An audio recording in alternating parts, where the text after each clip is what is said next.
Bonjour Fabien, Bonjour Laurence, comment vas-tu? très bien. Super. Donc on se retrouve aujourd'hui pour la 75e investigation de la team Calogero Grifasi. À nouveau une investigation dont tu ne connais pas le sujet et qui je pense va beaucoup t'intéresser. Donc si tu es prêt, je vais te demander de t'installer confortablement. Voilà. C'est Et fait. puis donc je vais te demander de fermer les yeux et de prendre une profonde inspiration, une profonde expiration.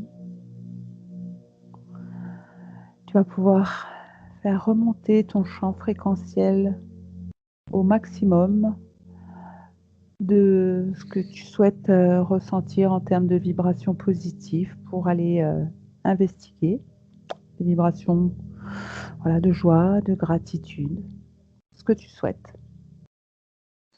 Et tu continues à prendre une profonde et ample inspiration. Et avant que je commence ce décompte de 10 à 1, je vais te demander de rester centré sur le son de ma voix, les bruits environnants et uniquement le son de ma voix. Et je vais commencer le décompte. 10. Et tu te laisses aller à descendre profondément dans un état de relaxation, d'apaisement de ton mental. 9. Et tu laisses s'apaiser ton esprit. Une musique de fond.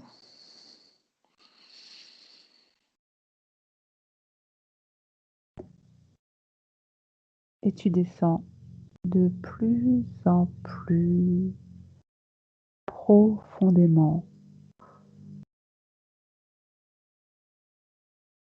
en état de relaxation parfait.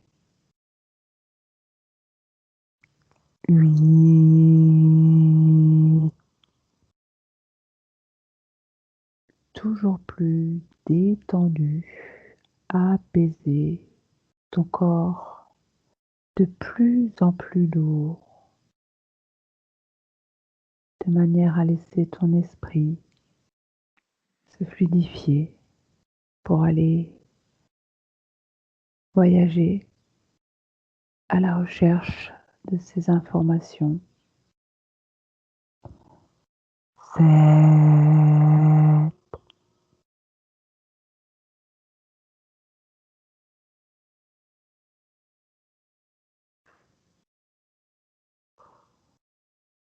6. Et tu descends encore plus profondément dans cet état de transe hypnotique, cet état d'apaisement total. 5.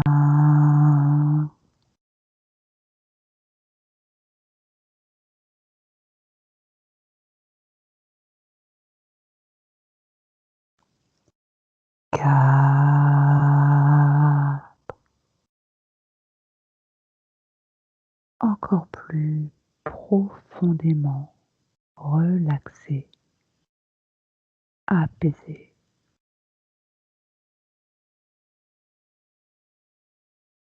3.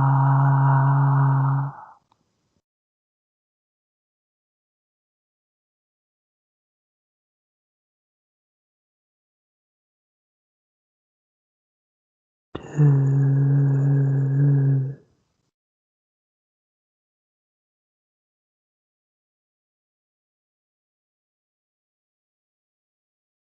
Ah.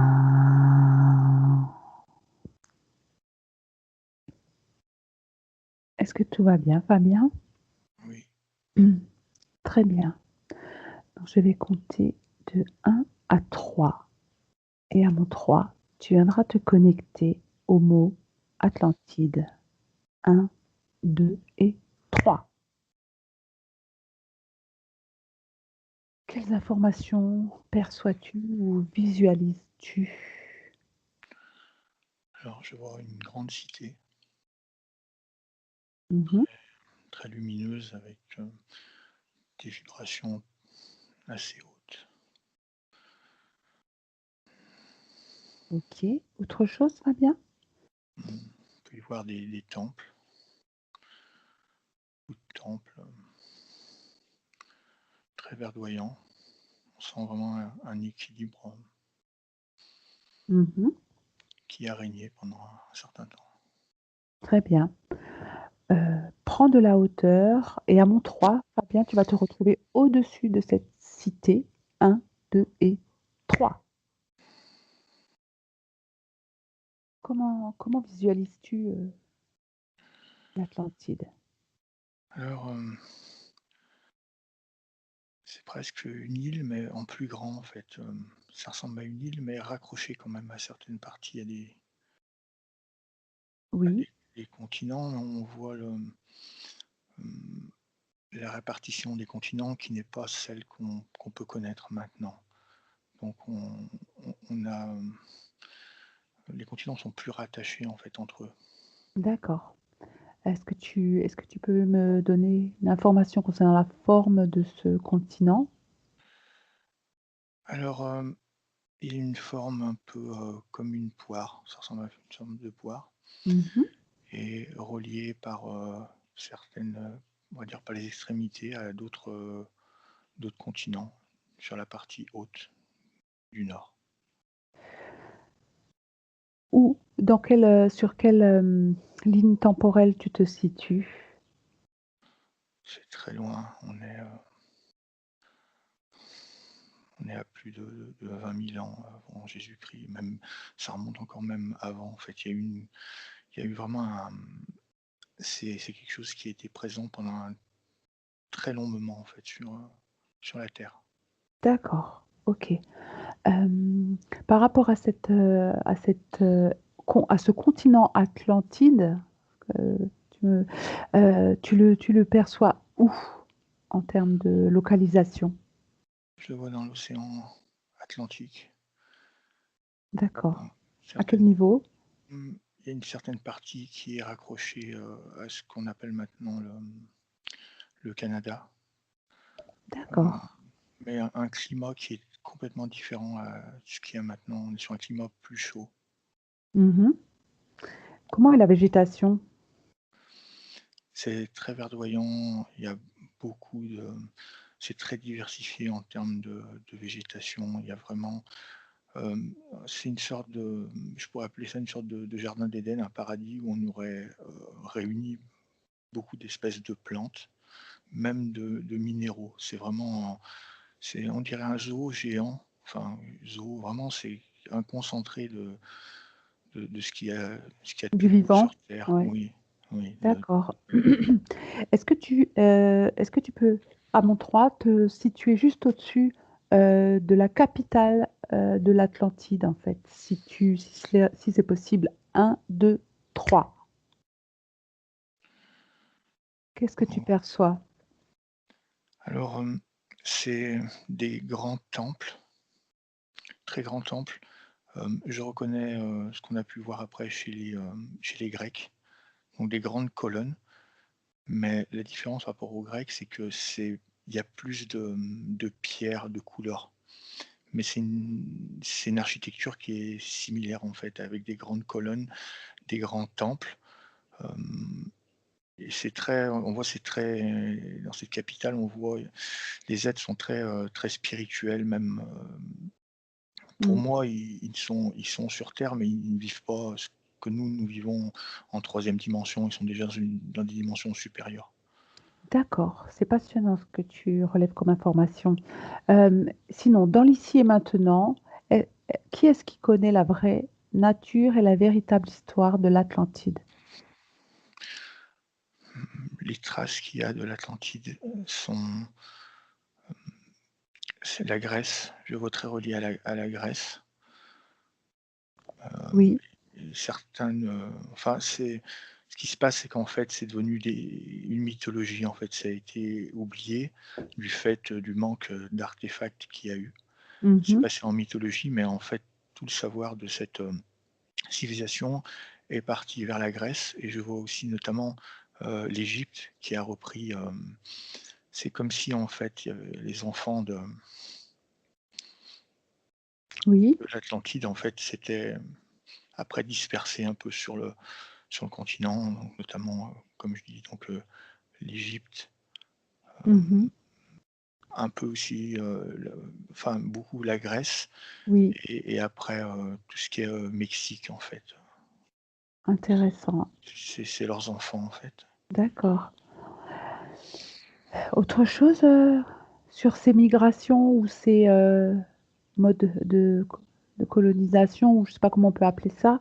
Eh bien, non, simplement le fait que cette, civilisation atlantide nous laisse maintenant, nous a laissé en fait, une histoire à travers d'autres peuples D'accord, qui étaient, oui, l'Atlantide était une forme de savoir et après ça a explosé et c'est allé aux 4 coins du monde pour grandir dans d'autres civilisations. d'accord. Donc ce qui m'amène à la question suivante. Pourquoi, au jour d'aujourd'hui, ne savons-nous pas ce qu'est l'Atlantide et si elle a vraiment existé? Parce qu'au jour d'aujourd'hui, on a l'Atlantide en fait et à un moment elle a été c'est, c'est parti en fait sous l'eau. Une bonne partie est descendue sous l'eau. Ces technologies ont été récupérées en partie, mais en fait on a du mal à les utiliser ces technologies qui ont été retrouvées parce que c'est des technologies vibratoires qui vont Mmh. fonctionner, vibratoirement, si nous sommes, trop bas, on ne peut pas utiliser ces technologies, en fait, mais des choses ont été retrouvées de l'Atlantide, heu, mais tout est sous l'eau. C'est tellement D'accord, vieux que c'est sous l'eau, oui. OK. Passionnant, passionnant, vraiment. Que se passerait-il parmi les futurs possibles, si l'on découvrait ce qu'est ou ce qu'était l'Atlantide? Alors pour certains, découvrir l'Atlantide, ça serait pas vraiment une très bonne chose parce que ça mettrait à jour beaucoup de choses qui ont été découvertes et qui n'ont pas été révélées et surtout on viendrait ébrécher, les connaissances qu'on a scientifiques sur, comment le monde a été habité et ça ouvrirait en fait cet espace aux êtres, galactiques qui sont venus en fait s'incarner dans cette, civilisation. D'accord, donc à ce sujet-là, est-ce que tu peux obtenir de l'information? De quelle origine, était ce peuple? Alors, il y a eu beaucoup de civilisations extraterrestres. Je peux citer celles qui m'apparaissent, donc j'ai les civilisations des Pléiades qui sont venues s'incarner, d'Orion. Mmh. Nous avons aussi, Elles ont tout un lien avec les Atlantes? en fait, ces civilisations, enfin ces peuples, éthériques sont venus en fait s'incarner, dans la matière physique pour vivre l'élévation, enfin la oui l'élévation physique sur l'Atlantide en fait, hein. Donc D'accord, c'est vraiment un choix, c'est une sorte on va dire de grands projets qu'ils ont eu entre eux et venir, leur savoir et puis leur auteur, spirituel et leur auteur vibratoire, venir l'incarner dans la matière pour essayer encore, d'acquérir, une sorte de connaissance, mais une connaissance, sur soi, vivre cette ascension en fait. Ils voulaient vivre l'ascension d'accord, sur terre. d'accord. Tout va bien, Fabien? Oui, OK. Tu remontes, ton niveau de fréquence, on reste, dans le visuel, OK? Pas dans OK. l'émotionnel. Hem, Parmi les informations connues, quelles informations considères-tu comme n'ayant aucune base, de vérité? Alors, alors je connais très peu d'informations sur l'Atlantide, mais, oui, c'est bah, le fait que ça soit déjà de la mythologie, Mmh. c'est pour moi ce n'est pas du tout. C'est plutôt les origines, de notre monde, avec d'autres civilisations qu'il y a eu en parallèle avec, celle-ci. D'accord. Autre chose? Non. D'accord. Quand tu parlais de peuples ou de civilisations, en provenance d'autres, constellations ou d'autres, galaxies, et notamment tu as évoqué, les Pléiades, et la constellation d'Orion. Est-ce que ces peuples ou civilisations ont colonisé, la planète à différents endroits au moment de l'Atlantide? Oui, en fait, il y a eu plusieurs projets. Il y a eu des projets, plus vieux ou qui étaient pas en concurrence, mais avec une autre optique. J'ai le on a cette grande histoire de la Lémurie aussi qui est aussi une civilisation qui avait le même type, d'organisation et le même type de savoir, Très bien, qui ont très bien. été à 2 endroits différents, sur la Terre, mais ils ont connu un destin qui était ce que je peux Ce que tu perçois, percevoir, c'est, on va dire quelque chose de il y a eu de la corruption en fait dans les 2 dans les 2 endroits qui ont ces été 2 colonisés endroits. par, ce qu'on a appelé la Lémurie? Oui. Oui. Est-ce que tu as obtenir une information sur la localisation de la Lémurie? Alors, la perception que j'ai, c'est le continent australien. Alors, D'accord, je ne sais pas si c'est cette terre qui est maintenant l'Australie ou c'était un plan de terre, je pense, qui était plus vaste, mais, il y a eu une modification des terres, en fait, il y a eu on voit les c'est justement ce qui au bout d'un moment, en fait, le fait que les plaques tectoniques, enfin, tout bouge, c'est ça qui a amené aussi à la perte ces civilisations. d'accord, passionnant. Hem, heu, à quelle période, les informations que tu perçois remontent sur l'Atlantide? Elles sont d'un large spectre, en fait, parce qu'on a une période qui était, vraiment plus noire, donc la fin, je dirais 15 000 ans avant Jésus-Christ, à notre D'accord, calendrier, et ça a commencé peut-être 100 000 ans avant. d'accord, intéressant, très, très bien. Et donc par rapport à l'évolution, de la civilisation qui a peuplé l'Atlantide, sur cette période donc qui est très vaste, hein, de 85 000 ans, on va dire, hein, est-ce que tu la vois évoluer? Est-ce que tu la vois, se développer? Alors, l'Atlantide, c'est justement, c'est complètement le contraire, en fait. C'est une civilisation qui est née en toute puissance et en toute beauté énergétique, et en fait, elle allait vers le déclin. Donc au lieu de vivre, finalement, eh bien l'ascension qu'ils étaient venus en fait, expérimenter, c'est le contraire qui s'est passé en fait. On est allé vers une descente en fait, ça a pris un D'accord. sens contraire. Qu'est-ce qui a provoqué cette chute, d'après les informations que tu peux recueillir? Alors, l'Atlantide était une terre très, très prospère où les habitants n'avaient pas besoin de il n'y avait pas ce rapport à l'argent que nous n'avons, il n'y avait pas ça, il n'y avait pas non plus ce rapport au travail. C'était des êtres libérés et libres. D'accord, Et de ce fait, ils pouvaient vraiment se consacrer à ce qu'on appelle, l'art. Donc en fait, c'était vraiment leur conscience profonde qui pouvait s'exprimer autant dans l'architecture, que dans la sculpture, que dans la peinture, que même dans les plantes. Enfin, c'était basé vraiment c'était très spirituel. On était vraiment sur, la conscience supérieure qui venait en fait, investir, Oui. cet endroit.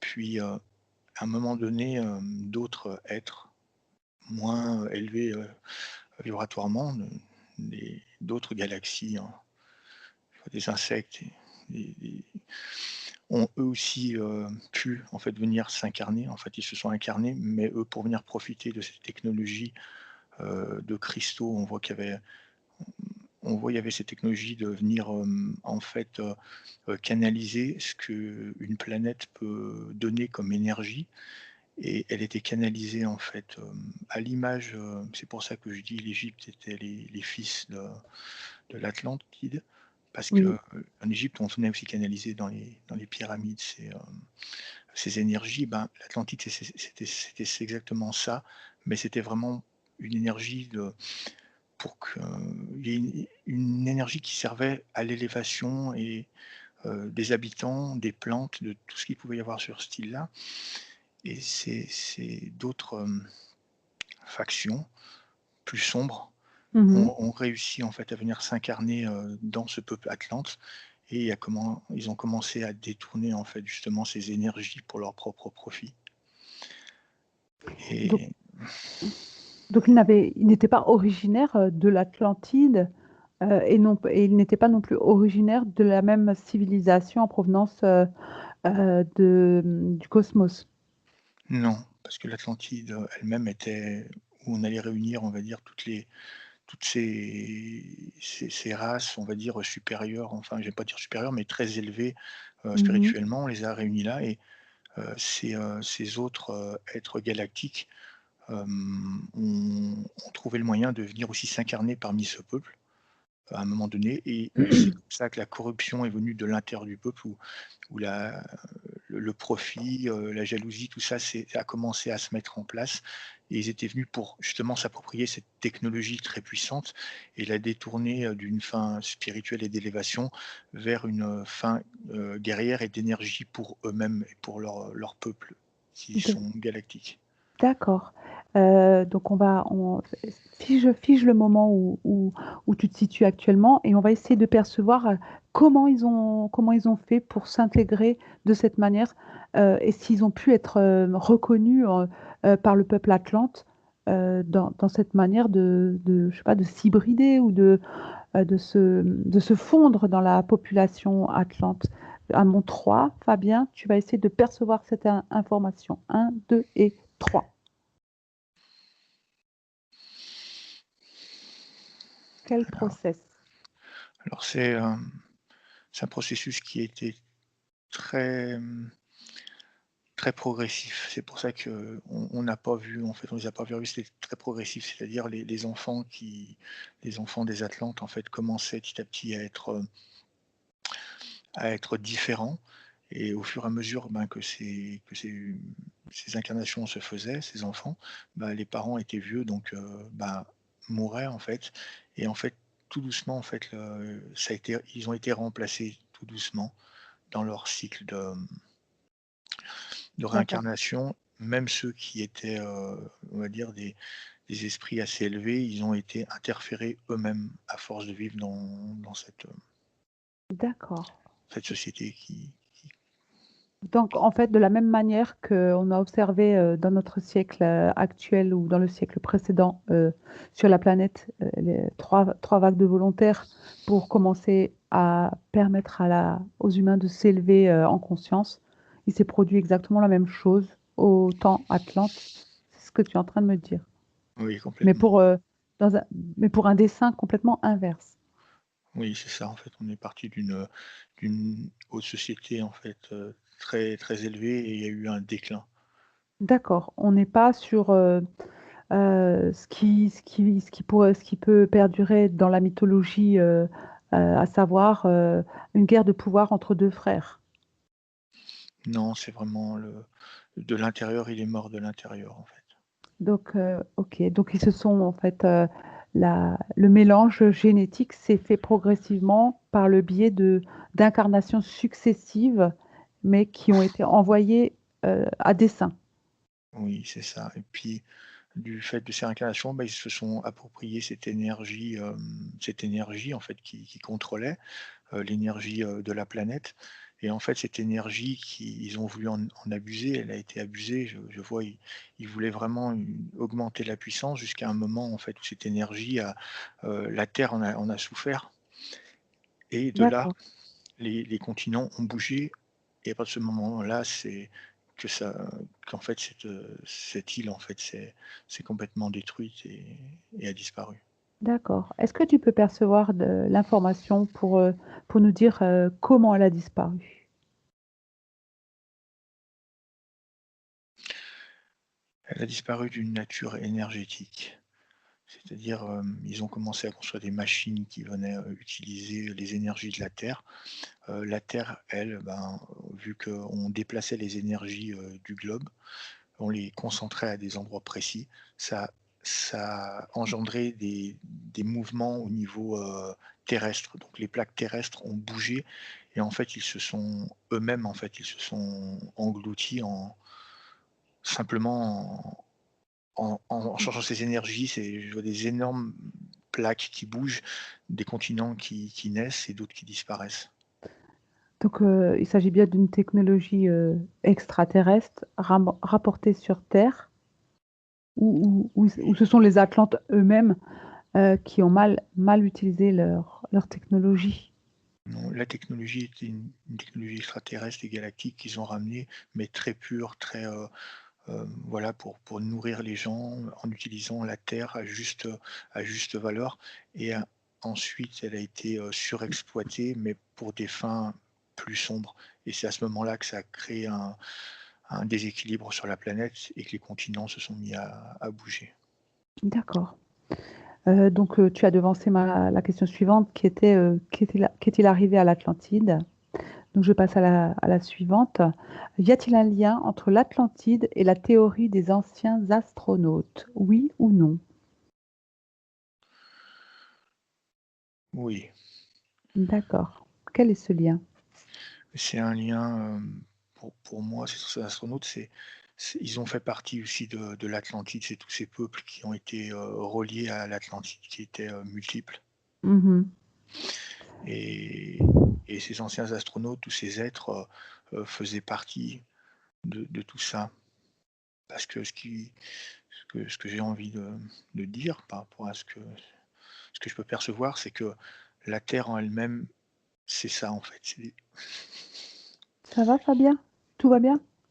oui, c'est des Ah, êtres galactiques en fait qui sont venus s'incarner, pour vivre une ascension. d'accord. Remonte tes énergies Fabien. Fais-les bien circuler par le souffle, par la respiration, tranquillement, calmement. Ça va? Oui, merci. OK. Je peux passer à la question suivante? Oui. OK. L'Atlantide, la Lémurie et la Grande Tartarie ont-elles quelque chose en commun? Oui ou non? Je dirais seulement l'Atlantide et la Lémurie seraient plutôt du côté, lumineux, Mmh. alors que la Grande Tartarie, ça serait plutôt du côté des factions plus basses, des êtres galactiques qui étaient plus bas. OK. Néanmoins, le lien que tu pourrais éventuellement percevoir, c'est de quelle nature pourrait-il être? Ces 3 civilisations, font partie de ces êtres galactiques qui sont venus s'incarner dans ces civilisations, alors partiellement pour la Tartarie, mais complètement pour les 2 autres. D'accord, OK. Par les ces êtres galactiques, ils auraient toujours une incidence sur l'évolution de notre planète et de notre civilisation? Oui, en fait, on a récupéré certaines technologies, mais, Mmh. au moment où, en fait, il y a eu l'effondrement de l'Atlantide, en fait, hein, Mmh. il y a eu des survivants. Pour certains, je les appelle les enfants de l'Atlantide. Oui. Certains sont partis, du côté de la Grèce pour, former ce qu'on connaît, en fait, comme les grands temples grecs, Oui. avec déjà pour cette époque-là de majestueuses colonnes quelque chose qui pour cette époque-là était déjà avant-gardiste, mais qui avait un lien avec l'Atlantide et technologiquement, donc la Grèce était plus artistique, mais technologiquement, C'est les enfants de l'Atlantide qui sont allés en Égypte, qui ont construit en fait ces grandes pyramides, avec la technologie énergétique de l'Atlantide. D'accord. Et donc, quand tu me parles de technologie énergétique, qu'est-ce que tu peux percevoir sur ce qui a pu, enfin, de la manière dont ça a pu être utilisé?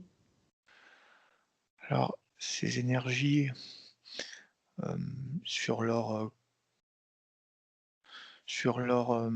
côté, on va dire, le plus lumineux, étaient utilisées pour l'ascension des consciences. C'est une énergie de lumière, en fait, qui aidait à ascensionner. Les êtres D'accord. pouvaient ascensionner du moment qu'ils arrivaient à la capter. Donc Mmh. on concentrait ces énergies et on les redirigeait sur, les personnes qui étaient capables, en fait, de s'y connecter. Pardon. Et en se connectant à ces énergies, on arrivait à rayonner dans toute la galaxie, en fait. Donc on était vraiment Un on va dire rayonnement, ouais.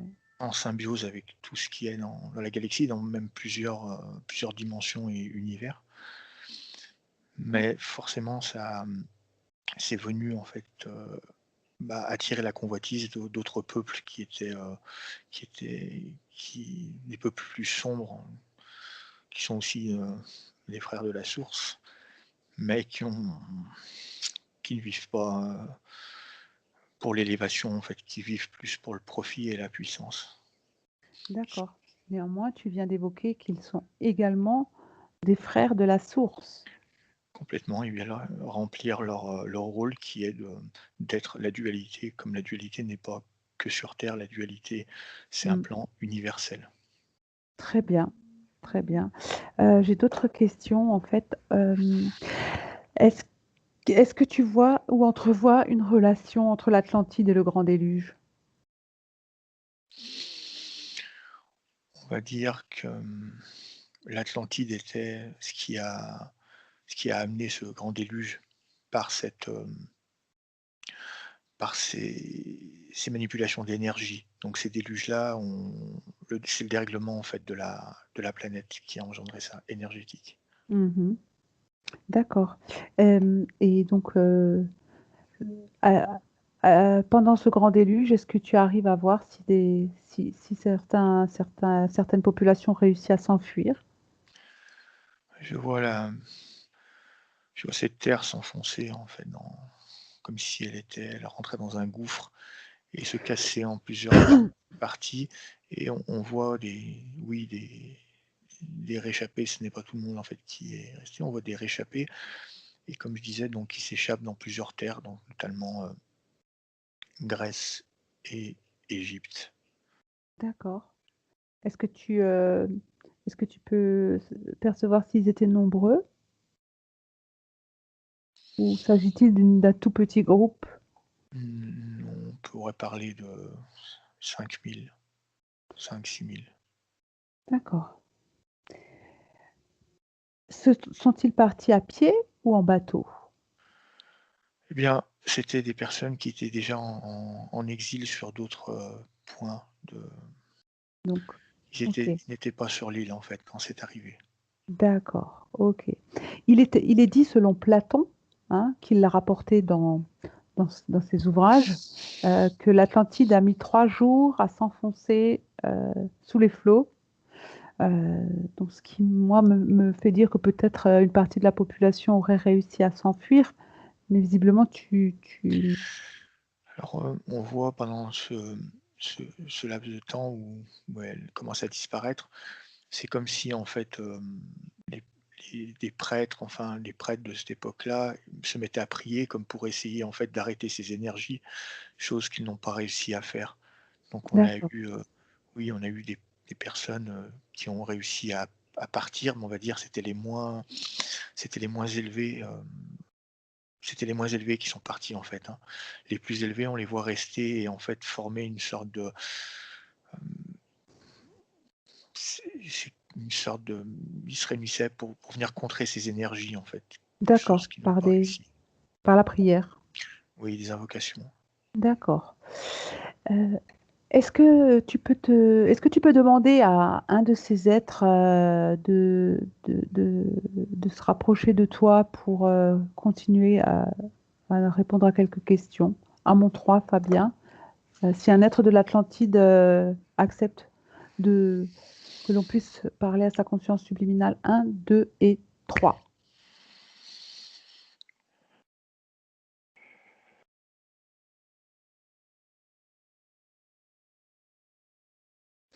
Oui, il y a une personne.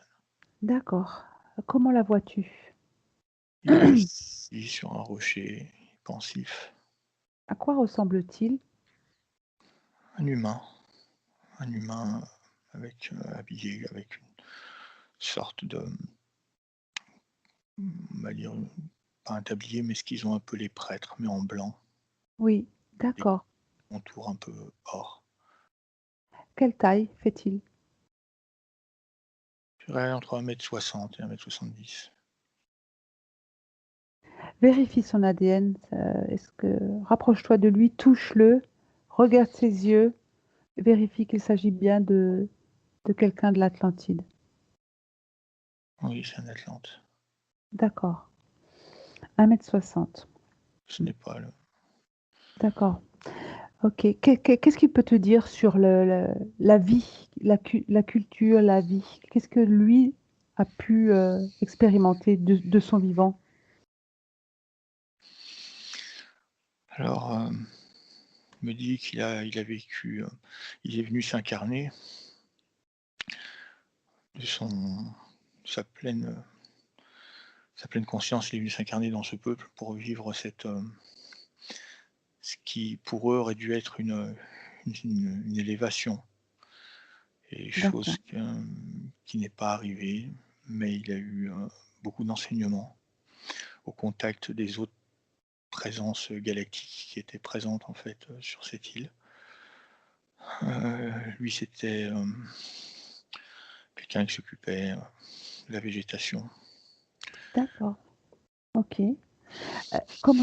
Ok. Est-ce qu'il peut t'expliquer comment, dans quelle ville il habitait? Est-ce qu'on a un nom? Il était en bord de mer. Ok. Est-ce que l'Atlantide comptait de nombreuses villes? Oui, c'était très grand. C'était la capitale et après on avait ça faisait comme une araignée, il y avait des ramifications de partout. D'accord. Est-ce qu'on sait comment s'appelait la capitale de l'Atlantide? Mmh, Atlantis. Atlantis.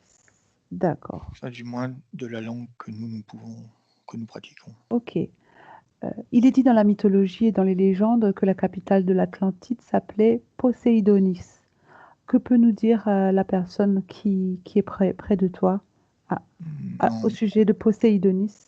non, il me dit que c'est un nom qui est relié, à des faux dieux qui ont été inventés. D'accord. Rien à voir avec ces fameux dieux qui ont migré vers la Grèce?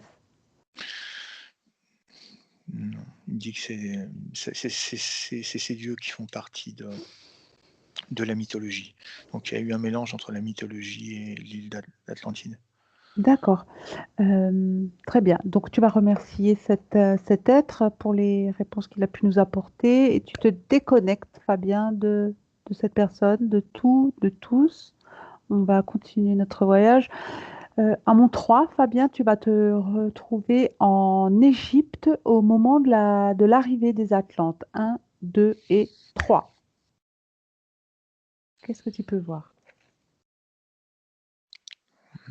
C'est des sortes de c'est des Oui, prêtres et des mages de cette époque-là qui, d'accord.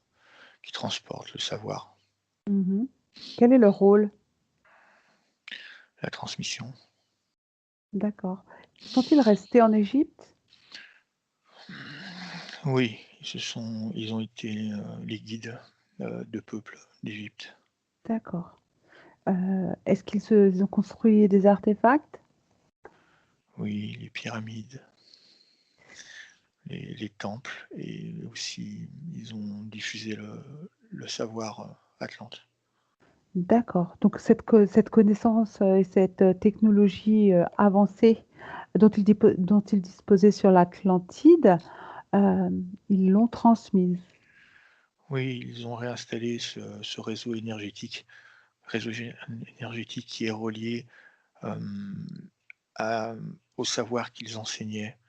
Donc, l'énergie était un propulseur pour le savoir. C'était un outil qui permettait une élévation heu, plus conséquente et qui a été, remis en place, mais d'une manière moins moins puissante, qui disposait moins de cristaux, de choses galactiques qu'ils avaient pu avoir, sur l'Atlante. Mais c'est le même dispositif qu'il y a eu donc des écoles pour enseigner, le savoir et ces dispositifs énergétiques pour faire rentrer, en fait, toutes ces lumières, universelles et énergétiques. D'accord. Est-ce que tu peux recueillir de l'information concernant la composition de ces fameux cristaux?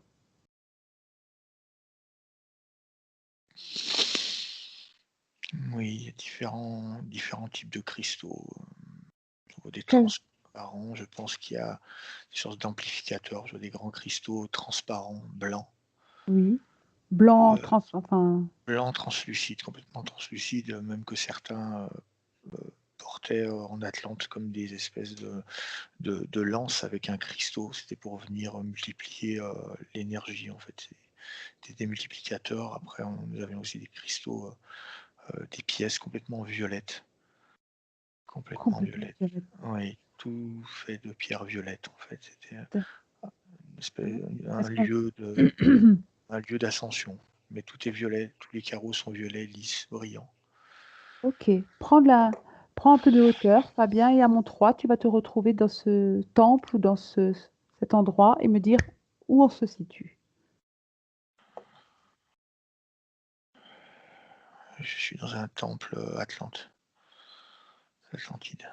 En Atlantide? Oui, je suis revenu en Atlantide. D'accord, et qu'est-ce que tu peux voir au niveau de ces cristaux? Alors c'est une pièce qui a la forme d'une pyramide et qui est complètement le sol ainsi que les murs sont complètement violets D'accord, et on a 2 flammes au milieu avec comme un lieu initiatique où la personne vient s'asseoir et il y a un rituel qui est fait et on a l'action de tous ces cristaux qui viennent élever, la conscience de la personne, l'amener dans d'un niveau vibratoire. Oui, quand la ça s personne est prête, on l'amène, en fait, ici. d'accord, en quoi consiste le rituel? Prends l'information. Comment ça se passe? C'est alors c'est dans une langue, il y a une langue qui est utilisée,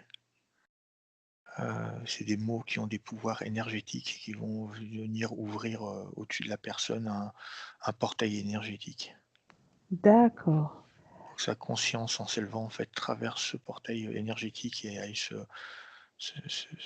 propulser, en fait, dans d'accord, et donc comment ça se passe? Comment ça se produit? Et donc, est-ce qu'on a un mage? Est-ce qu'on a un sage, qui anime, ce rituel? oui, on a une personne qu'on pourrait définir, nous, comme un prêtre avec ce sceptre, avec ce gros cristaux, qui est translucide et qui c'est lui-même qui fait ces passages. C'est donc ces cristaux violets? Les cristaux violets, c'est ce qu'il y a sur les murs et le sol et lui-même, le sceptre qu'il a, c'est un grand cristal qui est blanc et translucide, en D'accord, forme de pointe, comme les cristaux de quartz. d'accord, et donc, il y a cette fameuse cérémonie. Il y a qu'une seule personne? Ou il y a du monde? Est-ce que tu vois quelque Mmh, chose? il y a 3 personnes. On a le prêtre, 2 autres personnes qui vont venir, attirer, l'énergie, en fait, qui amènent encore plus d'énergie dans ce lieu et des disciples et on a cette personne qui est assise, en fait, sur ce sorte de trône. D'accord. Tu viens de me dire que les personnes, des disciples, complètent ce rituel et Oui. qu'ils ont la capacité d'augmenter le taux vibratoire par quel processus? Ce qui leur permet d'augmenter, c'est leur niveau de conscience. C'est des êtres qui sont très, très hauts, des êtres qui sont très reliés à leurs identités galactiques. D'accord. Donc, quand tu me parles d'identité galactique, est-ce que tu peux percevoir de quel Oui, peuple? leurs racines, pour certains, d'Orion, des Pléiades, D'accord. et j'ai cette notion aussi d'énergie de poussière d'étoiles incarnée, Poussière d'étoiles incarnées en hein, peuple, dans des cristaux. dans des cristaux. Ouais, Fantastique. Ça se produit comment? Donc il y a une conscience qui vient s'incarner dans le cristal. oui. Est-ce que tu perçois un lien entre les cristaux qui sont utilisés par le peuple atlante et cette poussière galactique qui vient s'incarner dans les cristaux? Est-ce qu'il y a un lien? Est-ce qu'il y a une interaction? Est-ce qu'il y a un travail commun? C'est cette poussière galactique qui est venue s'incarner dans ces cristaux pour aussi participer à cette, Élévation de oui, conscience? exactement. C'est vraiment un plan galactique complet, au niveau des plantes, au niveau des cristaux, au niveau de tout. Donc, tu me confirmes qu'il y a bien un peuple, sous forme de cristaux, qui représente une conscience? C'est une conscience, une énergie en fait c'est qui vient, oui, s'incarner dans ces cristaux. Il y a une conscience dans ces cristaux, alors différente de ce que nous pouvons connaître en tant qu'humains. On aurait du mal à comprendre ce type de conscience, mais c'est pareil, elles sont issues de la source, elles viennent elles aussi contribuer à ce plan. D'accord. Est-ce qu'on peut tout va bien, Fabien? Oui, Tu te déconnectes au niveau, émotionnel, Fabien. Maintenant, maintenant, tu te déconnectes et on reste uniquement dans le visuel. Tout va bien? oui. Fais circuler les énergies, s'il te plaît. Prends une ample aspiration, remonte ton champ fréquentiel. Je comprends, hein, je comprends l'émotion que ça laisse passer, forte en termes de niveau de conscience, c'est ça? Mmh. Mmh. Tout va bien? Est-ce qu'on peut continuer ou est-ce qu'il faut qu'on arrête? Non, on peut continuer. D'accord. Donc j'aimerais revenir à ce niveau à cette conscience, tout à fait particulière, qui est incarnée dans ces cristaux. Est-ce que tu vois un type de cristal en particulier? Non, il y a tout type de poussière d'étoiles et tout type de cristaux en fait. D'accord, et cette poussière d'étoiles, est-ce elle provient d'une étoile en particulier ou d'une constellation en particulier? Non, on est vraiment sur des constellations que même nous ne connaissons pas, qui sont très, très loin. Pour d'autres qui ne sont pas loin, mais qui sont, je dirais, plutôt sur d'autres plans vibratoires. C'est Mmh. vraiment toutes ces énergies, d'une très grande pureté, c'est, c'est c'est quelque D'accord, chose de très puissant. OK.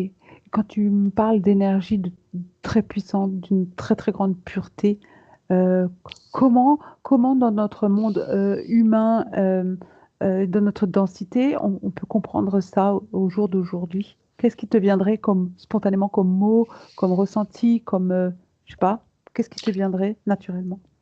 Je pense que, une personne maintenant, à part des personnes qui sont très haut vibratoirement, ne peuvent pas comprendre ce type, d'énergie en termes, d'explication. On peut le ressentir en termes, le seul moyen qu'on a, c'est l'émotionnel, c'est le seul moyen on peut laisser traverser une partie de cette énergie. Même quand ces poussières viennent s'incarner dans ces cristaux, ce n'est même pas, une partie infime de cette De ce ressenti, de puissance. cette Ouais. puissance? Mmh. Est-ce que dans le sur notre ligne temporelle actuelle, on aurait la possibilité, nous, d'utiliser aujourd'hui, ces cristaux? On va dire qu'on a des modèles, bien plus faibles, à notre hauteur. Donc les pierres qu'on utilise en lithothérapie, enfin tout ça, c'est des pierres, mais qui sont bien moins concentrées, mais que nous pouvons utiliser aussi par rapport à notre taux vibratoire que nous avons. Mmh. Qu'est-ce qui fait que ces pierres, on ne peut pas les trouver, ou peut-être peut-on les trouver actuellement sur terre? Ou les retrouver? C'est des pierres que si nous les aurions dans nos mains, c'est comme je disais au début de cette enquête, on pourrait même pas les utiliser parce qu'elles ne fonctionnent pas sur notre troisième dimension. Il faudrait être, sur la 5e dimension pour pouvoir utiliser ce genre de potentiel. D'accord. Est-ce que tu peux percevoir un lien entre cette forme de cristal qui était utilisée par les Atlantes, à cette période-là et les crânes de cristal? Non, je ne vois pas de lien avec ces crânes de cristal. D'accord, aucun lien. Très bien. Non, les crânes de cristal, Mmh. je les vois comme du cristal, mais vide et mort d'énergie. D'accord. Est-ce que ce cristal donc, recellant ce tellement, haut, taux vibratoire, cette tellement haute, énergie, existe toujours à l'heure actuelle sur Terre? Dans sa forme physique, il existe toujours, mais il a été désactivé du fait de du plan vibratoire de la Terre qui est bas, en fait. D'accord, donc il y a un lien direct avec, la manière dont Gaïa se vibre. Oui. OK. Qu'est-ce que tu peux percevoir sur, ce qui a fait, chuter le niveau vibratoire de Gaïa? Bien, en fait, si nous on a essayé, la manière où on amène un peuple qui est très élevé, et le faire vivre, en fait, cette ascension, ça n'a pas fonctionné, on allait vers le déclin. Maintenant, le plan, de la Terre comme il est maintenant, on a complètement inversé. On est parti sur un peuple qui va être très bas Oui. spirituellement et on va le suivre dans son évolution, de son ascension vers quelque chose de plus haut, en fait. On vit un Atlantide inversé. C'est formidable ce que tu es en train de découvrir comme information. Tout va bien, Fabien? Tu te déconnectes. Déconnecte-toi des émotions, maintenant. Ça va? Oui, OK. Donc j'ai terminé les questions libres et puis, si tu es d'accord, on va rentrer, oui, hein? OK.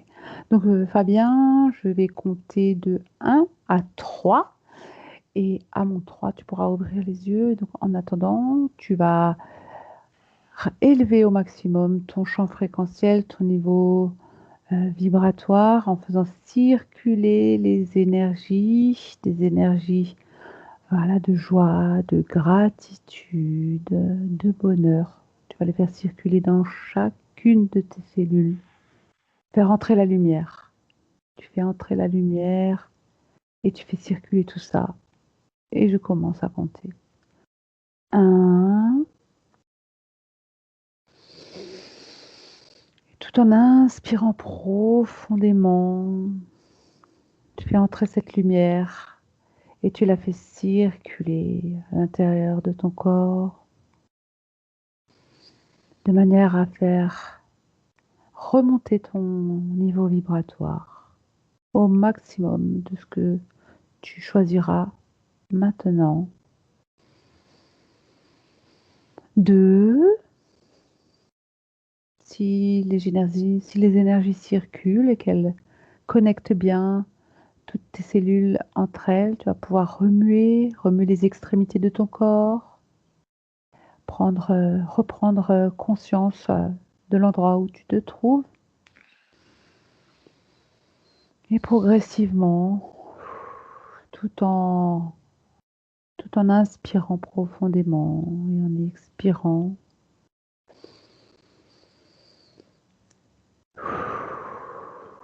tu reviens dans l'ici et maintenant et à mon 3, quand tu seras prêt, à ton rythme, tu pourras à nouveau ouvrir les yeux et être à nouveau pleinement conscient de l'ici et maintenant pour continuer une journée,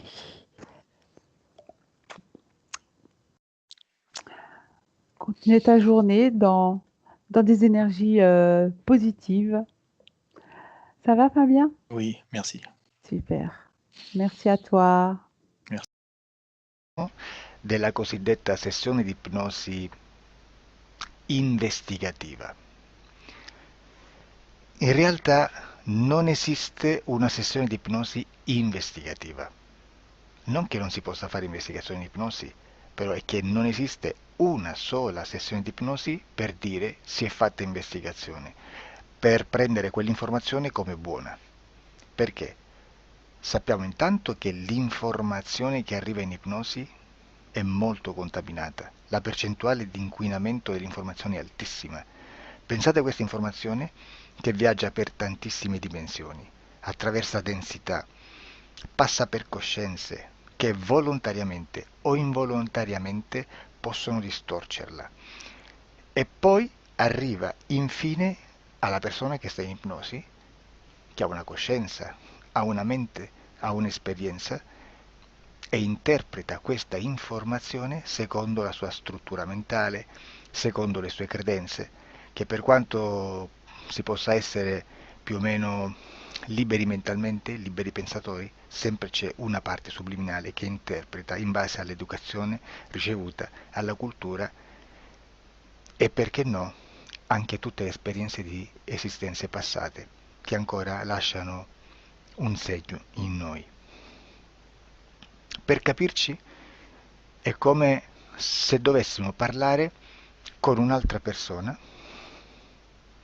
immersi nell'acqua, a qualche metro di distanza, cercando di utilizzare un mezzo, che è quello della corda vocale, che è fatto per produrre suoni da trasmettere nell'aria. Noi stiamo utilizzando questo strumento per far passare un'onda sonora nell'acqua o in un liquido. Chiaramente il suono viene completamente distorto, sempre ammesso che sia per il nostro corpo facile e non difficoltoso poterlo fare senza avere dei problemi come ingurgitare acqua o eccetera. Ma non solo. Supponiamo che per questo tipo di comunicazione utilizziamo anche due lingue diverse, per esempio un italiano e un russo o un giapponese. Per quanto possiamo anche interpretare il labiale, non possiamo capire quello che ci sta dicendo, perché la lingua è diversa. La lingua, diciamo, da dove parte l'informazione a dove arriva è completamente diversa, il codice, il linguaggio è diverso, ma possiamo anche cercare di capirci attraverso i gesti, attraverso le espressioni facciali. Per quanto sia ipoteticamente facile poterlo fare sott'acqua, però non dobbiamo dimenticare che l'acqua non è l'aria e può distorcere l'immagine, ma non solo. Dobbiamo anche pensare che l'altra persona, che parla un'altra lingua, che viene da un'altra cultura, potrebbe interpretare i segnali che noi interpretiamo come X in Y. Per noi un sì è abbassare la testa dall'alto verso il basso, per esempio, sì, e il no da sinistra verso destra, no. In alcuni paesi orientali, come le Filippine credo o qualcun altro, utilizzano esattamente gli stessi segni, ma al contrario. No, sì. Immaginate due persone di queste due culture che stanno cercando di comunicare in maniera così difficoltosa e alla fine non gli rimane altro che interpretare il linguaggio corporale. Sì, che per l'altro invece no. Cosa voglio dire con questo esempio estremo? Che l'informazione da dove parte a dove arriva viene completamente deformata. Non sappiamo esattamente quale percentuale perché ogni situazione è a sé stante, però la percentuale di inquinamento, di distorsione, di contaminazione di questa informazione è assolutamente alto.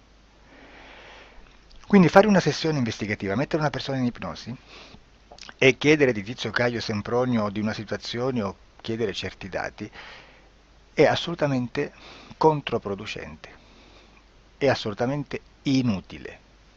Quindi vi chiederete cosa fate allora voi quando fate ipnosi, quando fate delle domande, quando cercate delle risposte e con queste informazioni che vi arrivano lavorate sulla situazione esoterica del cliente. Beh, non facciamo altro che recuperare questa informazione solamente per arrivare al problema del cliente e poi lavorarci. Quindi il valore dell'informazione non è quello di un'istruzione, quello di memorizzare dei dati e di prenderli per buoni, ma è un veicolo di movimento, di trasporto verso la causa del problema per poi lavorarci. Quindi lo scopo di questo tipo di informazione che si prende dalla singola sessione è completamente un altro. Come si fa quindi? Investigazione in ipnosi. Il lavoro non è semplice, il lavoro è lungo, difficoltoso, stancante. È necessario farlo anche in squadra perché bisogna moltiplicare il numero di sessioni da fare e una sola persona potrebbe farlo soltanto in un tempo estremamente largo. Noi abbiamo delle informazioni che prendiamo ormai per buone, ci lavoriamo, danno dei risultati e quindi per noi sono buone. E come abbiamo fatto ad avere queste informazioni? Per esempio, come facciamo a sapere che un extraterrestre chiamato il cosiddetto grigio è più o meno alto X, poi ci sono magari quelli anche un po' più alti, ma hanno un corpo strano, hanno una pelle grigio-verde, hanno degli occhi grandi a mandorla, neri, senza una pupilla visibile, non hanno quasi bocca né naso né orecchie, hanno soltanto delle fessure, non hanno organi genitali, hanno degli arti molto più lunghi rispetto alla proporzione che potrebbe avere il corpo umano, e di solito hanno meno dita delle 5 del corpo umano, eccetera, eccetera, eccetera. O se no prendiamo un altro tipo di essere che possiamo incontrare in ipnosi, come facciamo a dire che hanno delle somiglianze con i rettili, gli animali rettili terrestri o gli invertebrati, gli insetti terrestri? Perché? Perché siamo sicuri di questa informazione e ci lavoriamo e quando ci arriva la prendiamo già per buona, nonostante sia anch'essa contaminata. Perché queste informazioni sono arrivate da tantissime sessioni, fatte da tantissime persone, con tantissime altre persone sotto ipnosi e che nel contesto di tutto il lavoro gli uni non sapevano degli altri. Questo dato può essere più o meno rilevante, sempre c'è contaminazione e quindi possiamo prendere per buono anche un gruppo di lavoro dove l'uno possa sapere dell'altro.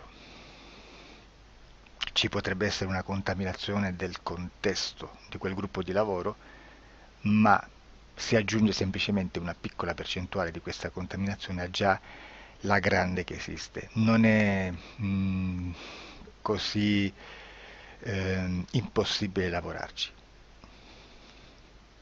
Da tutte queste sessioni, da questo grande numero di sessioni, migliaia, diciamo migliaia, noi prendiamo solamente quell'informazione che è uguale a tutte, che è in comune a tutte, o a quasi, perché magari qualcuna ci potrebbe essere niente in comune per una fortissima contaminazione, perché no?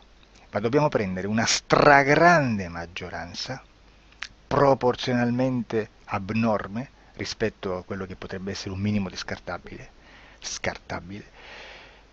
e lì possiamo prendere per buona questa informazione. Quindi se noi su 10.000 persone diverse, con operatori anche diversi, in cui in ogni sessione vediamo un essere che più o meno ha le stesse caratteristiche del grigio o dell'insettoide, a forma di mantide religiosa, o il rettile a forma di lucertola, per esempio, di serpente o di quello che sia, o se vediamo il pianeta Marte più o meno di colore rosso, o se vediamo dei sotterranei eterici, non fisici, nel sottosuolo terrestre, soprattutto sotto le grandi città, dove c'è concentrato molto potere, molta energia di questo tipo, e che più ne hai più ne metta.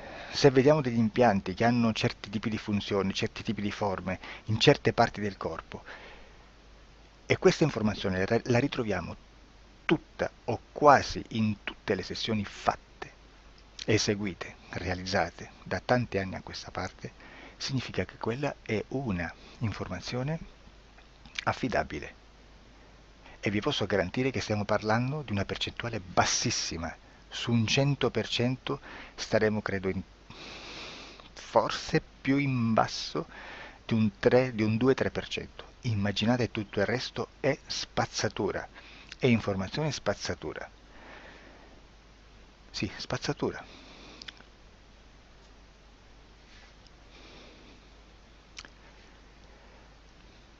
C'è anche un'altra cosa da dire. Supponiamo che un operatore faccia un'ipnosi e voglia andare a vedere cosa fa Tizio, cosa fa Caio, cosa fa Sempronio. Arrivano delle informazioni e si dice che Tizio è biondo, Caio è zoppo e Sempronio è uno sportivo. Intanto già abbiamo detto che una sessione soltanto non serve, d'accordo? Ma poi c'è da dire che una coscienza, un essere, in ambiente subliminale, la sua parte subliminale potrebbe non dare autorizzazione a questa fuoriuscita di informazioni. Mi potreste dire, e allora tu quando chiedi agli esseri cosa fanno, cosa non fanno? Beh, intanto la prendo sempre con le pinze perché abbiamo sempre detto che tutto è molto contaminato e mi serve solo per dirigermi da una parte. Ma c'è anche da dire che se un essere interferisce con l'altro, ha aperto un canale di comunicazione a cui non può ovviare, a meno che non lo recida, non lo annulli. Quindi quando io faccio la domanda a un essere, se lo faccio attraverso l'interferito, mi arriva l'informazione per un canale aperto che sottostà alla volontà dell'interferito. Sulla volontà dell'interferito parleremo in un prossimo video disclosures. Però, se io voglio fare un'investigazione sopra Tizio, Caio e Sempronio che non hanno nessun collegamento, nessuna interazione e nessuna interferenza con il soggetto con cui io sto realizzando l'ipnosi, non è detto che mi arrivi questa informazione. Assolutamente. Potrebbe esserci completamente un muro. Come potrebbe esserci informazioni perché quell'altra parte potrebbe autorizzare comunque. Ma non è detto.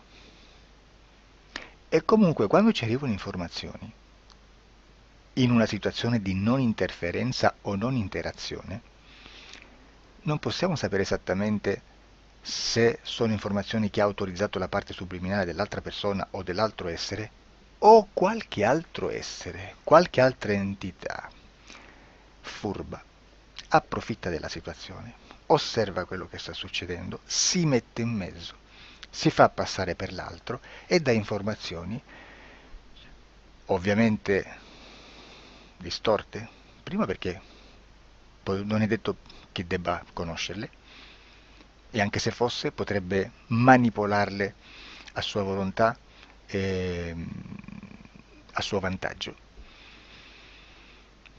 E quindi immaginate che situazione ridicola ci si viene a trovare, in quale situazione ridicola ci si viene a trovare in questi casi. Da qui si vede quando un operatore riesce a utilizzare l'informazione in ipnosi come per lavorare su un soggetto.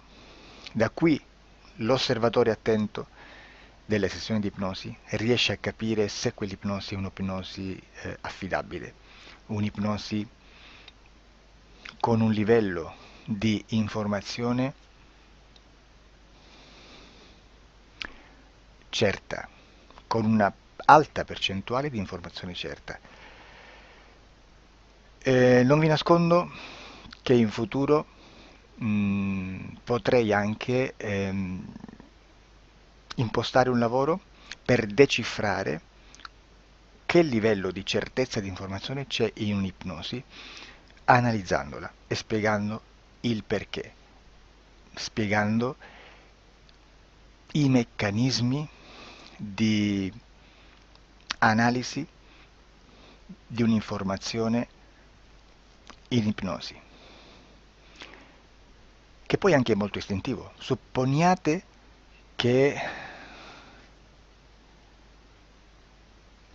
Supponiamo che dobbiamo cercare un'informazione su internet. per esempio un fatto di cronaca.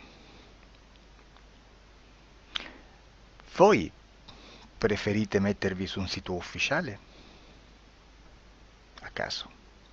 L'ANSA in Italia,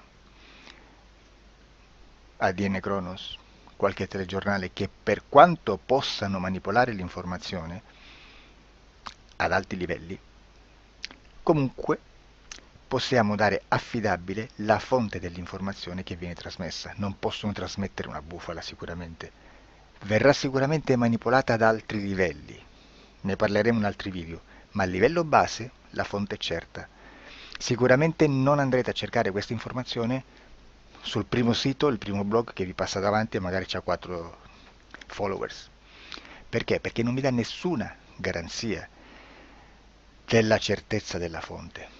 Non c'è un controllo né nella struttura interna di questa agenzia di informazione e né dal grande pubblico che per la quantità di persone che attingono quell'informazione si può dedurre se l'informazione è certa o meno, perché è un'informazione che passa in un pubblico così vasto che se ci dovesse essere una distorsione con la realtà è molto probabile che venga fuori.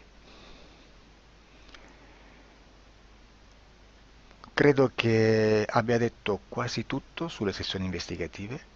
Prima di chiudere aggiungo che proprio per questo stiamo conducendo dei cicli di investigazione in ipnosi regressiva che comprendono tante sessioni con persone diverse, con una buona o eccellente suscettibilità ipnotica sicuramente, per poter indagare su spazi ristretti su alcuni temi. Perché dico spazi ristretti? Perché se andiamo a prendere eventi grandi nel tempo, nello spazio, storici, parlare di qualcosa di molto generico implica una quantità di sessioni abnorme. Immaginate se dovessimo fare una sessione investigativa sui buchi neri, quanta informazione ci sarebbe e quante informazioni da filtrare. Sarebbe quasi impossibile farlo in questa maniera. Ma se noi riduciamo lo spazio di investigazione, se noi prendiamo per esempio,